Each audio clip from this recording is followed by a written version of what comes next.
പാഠം 182. ഒരു സിനിമാ കഥ.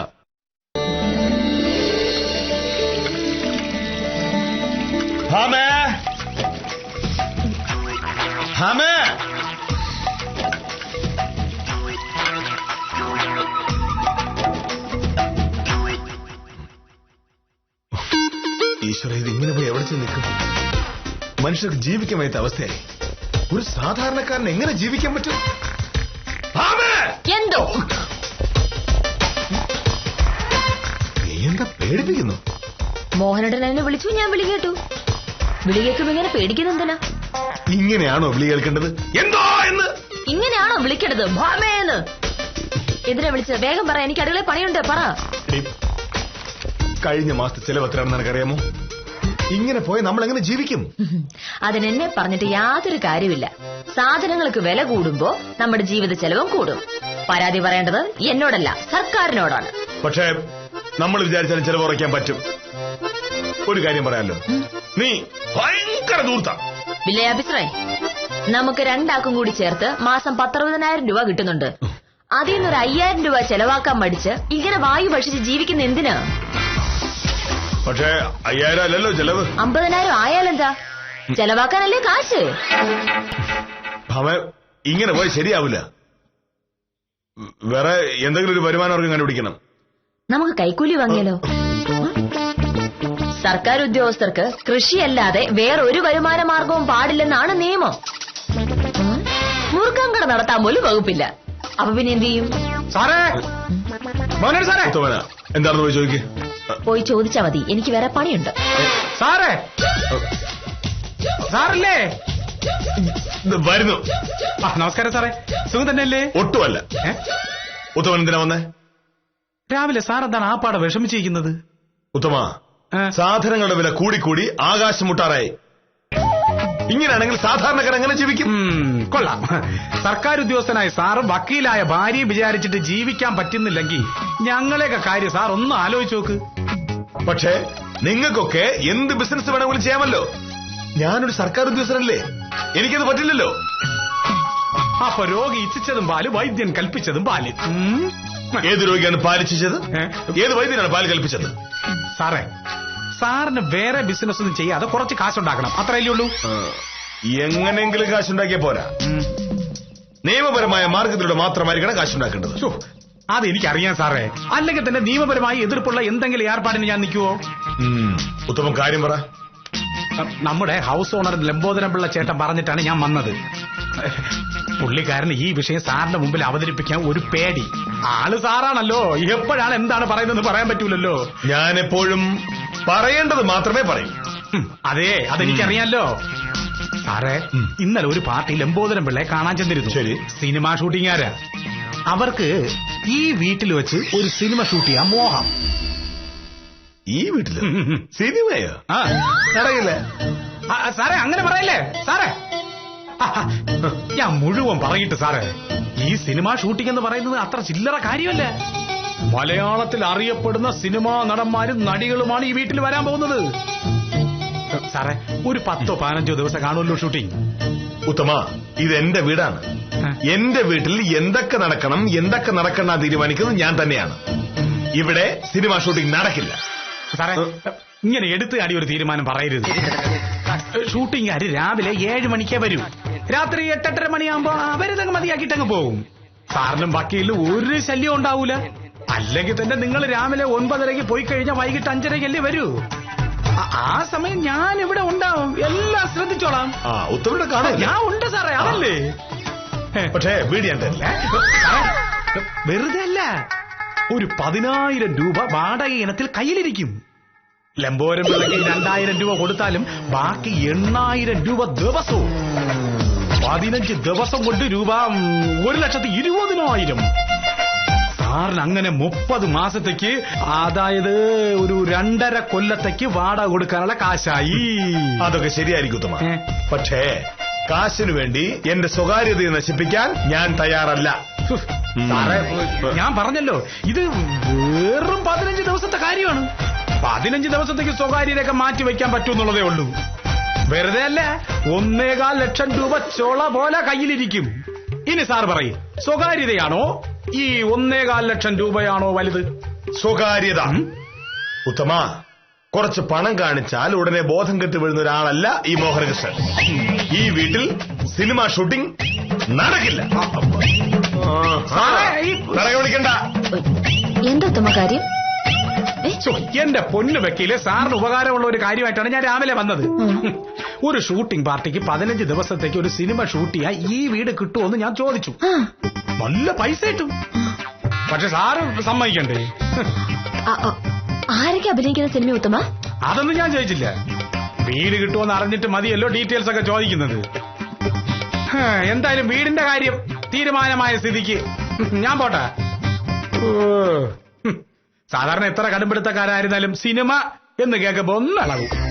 അമ്പോ, ഇതതുമില്ല. കഷ്ടം.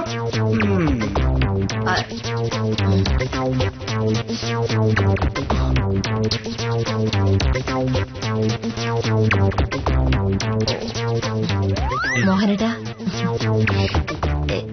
അതെ, ഞാനൊരു കാര്യം പറഞ്ഞ ചാടിക്കടിക്കാൻ വരരുത്. ചാടിക്കടിക്കാൻ ഞാനെന്താ പട്ടിയോ? അയ്യോ, എന്റെ വില്ലേജ് ഓഫീസർ സിംഹക്കുട്ടിയല്ലേ? ഉത്തമൻ പറയുന്നത് പോലെ ഷൂട്ടിങ്ങിന് വീട് കൊടുത്താൽ നല്ല പൈസ കിട്ടും. പക്ഷെ ഈ പൈസ മാത്രമല്ലല്ലോ കാര്യം. നമുക്ക് ഈ സിനിമാ താരങ്ങളെ തൊട്ടടുത്തിങ്ങനെ കാണാലോ. എന്തിന്? സിനിമാ താരങ്ങളെ നേരിട്ട് കാണണമെന്ന് ആഗ്രഹമില്ലാത്ത ആരാ മോഹനേട്ട ഉള്ളത്? വല്ല ഉദ്ഘാടനത്തിനോ പ്രസംഗത്തിനോ ദൂരെ നിന്ന് കാണാൻ പോലും ആളുകൾ തിരക്കൂട്ടുക. അപ്പോ തൊട്ടടുത്ത് അവരെ കാണാൻ പറ്റുക എന്ന് പറഞ്ഞാൽ ചില്ലറ കാര്യമാണോ? നമ്മുടെ വീടായതുകൊണ്ട് നമ്മളെ ആരും തടയുകയും മാറ്റി നിർത്തുകയില്ല. നമുക്കവരെ കാണാം, സംസാരിക്കാം. 10-15 ദിവസം കഴിയുമ്പോഴേക്കും അവരെ അടുത്ത് പരിചയപ്പെടുകയും ചെയ്യാം. അത് കഴിഞ്ഞ് മോഹനേട്ടന് പറയാലോ, മമ്മൂട്ടി എന്റെ സുഹൃത്താണ്, മോഹൻലാലും ഞാനും ഒരുമിച്ചിരുന്ന് കാപ്പി കുടിച്ചിട്ടുണ്ട്, ദിലീപും പൃഥ്വിരാജും എന്നെ ഫോണിൽ വിളിക്കാറുണ്ടെന്നൊക്കെ. അങ്ങനെ പറയുന്നോണ്ട് എന്താ നേട്ടം? എടി, ഉമ്മൻചാണ്ടി അറിയാം, VS അച്യുതാനന്ദൻ എന്റെ വീട്ടിൽ വന്നിരുന്നു, KM മാണി ഞാനും ഒരുമിച്ച് കാപ്പി കുടിച്ചിട്ടുണ്ട്, PC ജോർജ് എന്നെ ഫോണിൽ വിളിക്കാറുണ്ടെന്നൊക്കെ പറഞ്ഞ ഒരു രസമുണ്ട്. ഒരു ജനാധിപത്യ സമൂഹത്തിൽ ജനനേതാക്കന്മാരാണ് വലിയ ആൾക്കാർ. അല്ലാതെ മുഖം മുഴുവൻ മേക്കപ്പും വാരി പൂശി ലിപ്സ്റ്റിക്കും ഇട്ട് ക്യാമറയുടെ മുമ്പ് പോയിന്ന് ഗാങ്ങാക്കുന്നോ പറയുന്നവരല്ല. അത് മനസ്സിലാക്കണം ആദ്യം.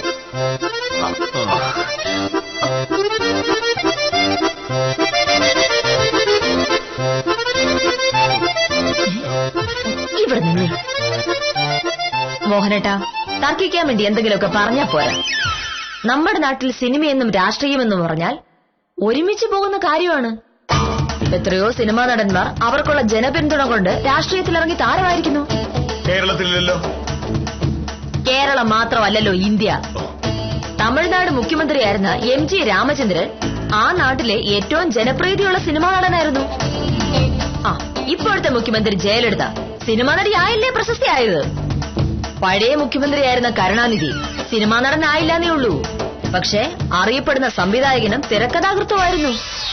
ആന്ധ്ര മുഖ്യമന്ത്രിയായിരുന്ന NT രാമറാവു, ഇപ്പോഴത്തെ സൂപ്പർ സ്റ്റാർ ചിരഞ്ജീവി, ഇവരൊക്കെ സിനിമാക്കാരല്ലേ? വടക്കേ ഇന്ത്യയിലാണെങ്കിൽ അമിതാഭ് ബച്ചൻ, സുനിൽ ദത്ത്, ശത്രുഘ്നൻ സിൻഹ തുടങ്ങി എത്ര പേരാ. സത്യത്തിൽ സിനിമാ നടന്മാരെന്ന പ്രശസ്തി ഉപയോഗിച്ചാണ് ഇവർ MLA-മാര് MP-മാരുമായത്. എന്തിന്? നമ്മുടെ ഈ കൊച്ചു കേരളത്തിൽ KB ഗണേഷ് കുമാറും PT കുഞ്ഞുമുഹമ്മദും മഞ്ഞളാങ്കുഴി അലിയും ഉണ്ടല്ലോ. അതുകൊണ്ട് മോഹനേട്ടൻ വെറുതെ തർക്കിച്ചുകൊണ്ട് പറഞ്ഞേ ഉള്ളൂ. മോഹനേട്ടാ, മമ്മൂട്ടിയും മോഹൻലാലിനേക്ക് അടുത്ത് കാണാൻ ആഗ്രഹമില്ലാത്ത ആരാ ഉള്ളത്? ഈ നിൽക്കുന്ന മോഹനേട്ടൻ ആഗ്രഹമുണ്ടെന്ന് എനിക്കറിയാലോ. എനിക്ക് ഒരാഗ്രഹമില്ല. അല്ലെങ്കിൽ തന്നെ ഈ മമ്മൂട്ടിയും മോഹൻലാലും ഒക്കെ അത്ര വലിയ നടന്മാരാണെന്ന് എനിക്കൊരു അഭിപ്രായമില്ല. സത്യം മാഷിനെയോ കൊട്ടാരക്കര ശ്രീധരൻ നായരെയോ ഒന്ന് തൊടാനുള്ള യോഗ്യത ഉണ്ട് അവർക്ക്. അതെങ്ങനെ തൊടും? സത്യമാഷും കൊട്ടാരക്കര മരിച്ചുപോയില്ലേ? അതല്ല പറഞ്ഞത്. സിനിമ എന്ന് പറഞ്ഞാൽ പഴയ സിനിമയായിരുന്നു സിനിമ. ഇപ്പോഴത്തെ സിനിമയൊക്കെ 6 വഷള. കഥയില്ല, അഭിനയമില്ല, ആകെയുള്ളത് ക്യാമറ ഉണ്ടല്ലോ കുറെ അഭ്യാസങ്ങൾ, പിന്നെ തെരുവിളി. ഇതൊന്നും എന്റെ വീട്ടിൽ പറ്റില്ല. ഇത് അസൂയാണ്. ഇത് മുഴുത്ത അസൂയാണ്. കേരളം മുഴുവൻ ആരാധിക്കുന്ന കലാകാരന്മാരോടുള്ള അസൂയ. മോഹനേട്ടന്റെ ധാരണ ലോകത്തിലെ ഏറ്റവും വലിയ ആൾ കാന്തല്ലൂർ വില്ലേജ് ഓഫീസറാണെന്നാണല്ലോ. ഇവിടെ ഷൂട്ടിംഗ് നടന്നാൽ അത് കാണാൻ നാട്ടുകാർ വരും. അവർ സിനിമാ താരങ്ങളെ കണ്ട് അന്തം വിട്ട് വായി നോക്കി നിൽക്കും. അതിനിടയിൽ വളഞ്ഞ കാലം കൊടയും ഈ പഴഞ്ച ബാഗും തൂക്കി അങ്ങോട്ടും ഇങ്ങോട്ടും നടക്കുന്ന വില്ലേജ് ഓഫീസറെ ഒരു പട്ടിയും മൈൻഡ് ചെയ്യൂല. ആളുകൾ മോഹനേട്ടനേക്കാളും സിനിമാക്കാരെ ബഹുമാനിക്കുന്നതിലുള്ള വിഷമം അത്രയേ ഉള്ളൂ. അസൂയല്ലാതെ ഇത് വേറെ ഒന്നുമല്ല.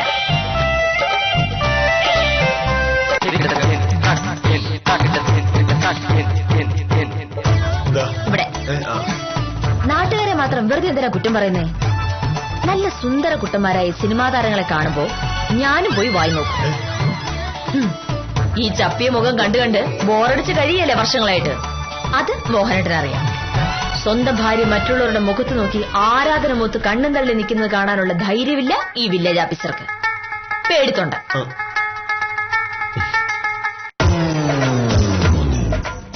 ഇതുവരെ അങ്ങനെ ആരും പറഞ്ഞിട്ടില്ലല്ലോ. ആണോ? സംഗതി രസമുള്ള ഏർപ്പാടാ ഭാമേ. മലയാളത്തിൽ അറിയപ്പെടുന്ന നടീനടന്മാരൊക്കെ നമ്മളെ വീട്ടിൽ വരിക എന്ന് വെച്ചാ അതൊരു രസമല്ലേ? പക്ഷേ മോഹനേട്ടന് അമ്പിനും വില്ലും അടുക്കുന്നില്ല. അവർ വീടിനകത്ത് കയറിയാൽ ആ കാലം പാവുന്ന വില്ലേജ് ഓഫീസർ പറയുന്നേ. അല്ല, പറഞ്ഞു വരുമ്പോ അതിലും ചില കാര്യങ്ങളുണ്ട്. തുടങ്ങുന്നതിന് മുമ്പ് നമ്മൾ പറയുന്ന കാര്യങ്ങൾ തുടങ്ങിക്കഴിയുമ്പോ മാറും. സിനിമയല്ലേ, അവരെയും കുറ്റം പറയാൻ പറ്റില്ല. മാത്രമല്ല, നിങ്ങൾ താമസിക്കുന്ന വീടല്ലേ. രാത്രി 8 മണിവരെ ഷൂട്ടിംഗ് ഉണ്ടാവുന്നൊക്കെ അവർ പറയും. പക്ഷേ ചിലപ്പോ 12-1 മണിവരെയൊക്കെ ആവും. രാത്രി മുഴുവനും ഷൂട്ട് ചെയ്യുന്ന ആൾക്കാരും ഉണ്ട്. എന്തായാലും എന്താ സാർ, കുറച്ചു ദിവസത്തേക്കല്ലേ ഉള്ളൂ. ഇതൊക്കെയല്ലേ ജീവിതത്തിനൊരു രസം. എത്ര ആളുകളാ ഷൂട്ടിംഗ് കാണാനായി ജീപ്പും കാറും ഒക്കെ പിടിച്ചു പോകുന്നു. ഇതിപ്പോ അതൊന്നും വേണ്ടല്ലോ. നമ്മുടെ വീട്ടിൽ നമ്മുടെ കൺമുന്നിലല്ലേ ഷൂട്ടിങ്. താൻ മോഹനകൃഷ്ണനോട് ഒന്നുകൂടെ പറഞ്ഞു നോക്ക്. സമ്മതിച്ച ഭാഗ്യം. ഭാമേ,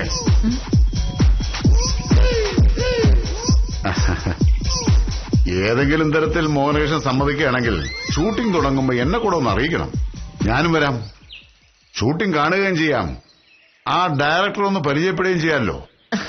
എല്ലാരും പറയുന്നത് താരങ്ങളെ പരിചയപ്പെടണമെന്നോ. സാറിന് മാത്രം സംവിധായകനെ കാണണം. എന്താ പരിപാടി? വയസ്സുകാലത്ത് സിനിമാ സംവിധാനം പഠിക്കാനുള്ള വല്ല ഉദ്ദേശമുണ്ടോ? സിനിമാ സംവിധാനം നമുക്ക് പറ്റില്ല. ഡയറക്ടറെ കണ്ടാൽ എനിക്ക് പറ്റിയ വേഷമെല്ലാം ഉണ്ടാ നോക്കാമല്ലോ. കോളേജ് പഠിച്ചിരുന്നപ്പോ 1-2 നാടകങ്ങൾ ഞാനും അഭിനയിച്ചിട്ടുണ്ട്. അതുപോലെ ബാക്കിയൊക്കെ അവര് പറഞ്ഞു തരുമല്ലോ. അല്ല, എന്താ ചിരിക്കുന്നേ?